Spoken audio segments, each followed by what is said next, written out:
तर 9 ते 4 आपल्याला महादेवाची आणि नंदीची आणि त्रिशूलाची रांगोळी काढायची आहे। खूप सोपी आहे मैत्रिणींनो, फक्त 9च्या 4 ओळी आपल्याला काढून घ्यायच्या आहेत। अशा पद्धतीने बघा मी टिपके काढून घेतलेले आहेत, स्टेप बाय स्टेप बघा।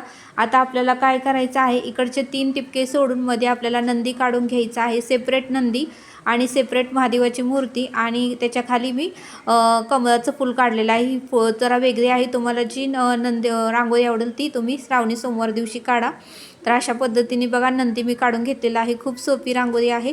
मी सुरुवातीला खडूनी काढलेला आहे, कारण ज्या ताईंना थोडंसं अवघड वाटतं त्या ताईंसाठी म्हटलं अगोदर खडून काढून घेऊया। अशा पद्धतीने बसलेल्या नंदीचं आपल्याला रांगोळी काढून घ्यायची आहे। खूप सुंदर दिसते, ह्याला कलर तर दिल्यावर, पण आता मी कलर दिलेला नाही, पांढरी रांगोळी काढलेली आहे।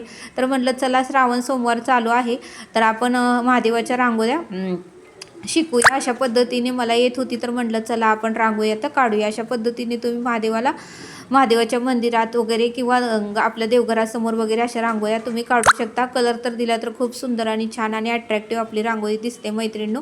तर अशा पद्धतीने तुम्ही तुमच्या घरासमोर सुद्धा नंदीची रांगोळी काढू शकता। तर खूप सुंदर आणि अट्रॅक्टिव्ह ही रांगोळी दिसत आहे, खूप छान पण झालेली आहे। अशा पद्धतीने या तुम्ही कमळाची रांगोळी आणि पुढे आता आपल्याला महादेव काढायचा आहे। खूप सोपं आहे, आपल्याला सुरुवातीला अवघड वाटतं पण एकदा आपण काढायला बसलं की खूप सोपं आहे। अशा पद्धतीने आपल्याला महादेवाची मूर्ती पण काढून घ्यायची आहे, पिंड पण काढून घ्यायचे आहे आणि इकडच्या साईडला त्रिशूळ मी काढणार आहे, वरती आपण फूल वाहिलेलं आहे। अशा पद्धतीने बघा महादेवाच्या पिंडीच्या शेजारीच मी त्रिशूळ पण काढत आहे, तुम्ही त्रिशूळ पण काढून घ्या।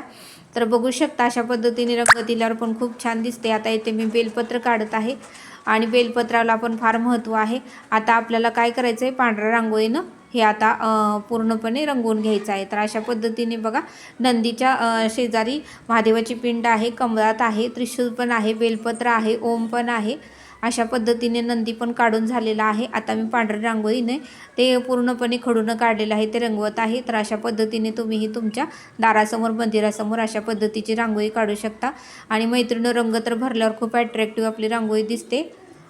तर हा व्हिडिओ कसा वाटला मला नक्की कमेंट करून सांगा। व्हिडिओ आवडल्यास लाईक शेअर आणि सबस्क्राईब करा। तुम्ही सबस्क्राईब केल्यामुळे माझ्या व्हिडिओचे नोटिफिकेशन तुम्हाला येतील आणि शेअर केल्यामुळे इतरांनाही ज्ञान प्राप्त होईल, त्यांनाही श्रावण सोमवार दिवशी मंदिरासमोर किंवा दारासमोर किंवा त्यांच्या घरातील मंदिरासमोर काढता येऊ शकते मैत्रिणींनो। तर खूप सुंदर ही रांगोळी आहे, खूप 5 ते 4 मिनिटात होऊ शकते। तर मी तुम्हाला सहज सोपी आणि छान अशी रांगोळी शिकवलेली आहे। 9च्या 4 ओळी काढायच्या आहेत, तर खूप सुंदर आणि सोपी आहे। तर तुम्ही नक्की काढून बघा आणि हा व्हिडिओ कसा वाटला मला नक्की कमेंट करून सांगा।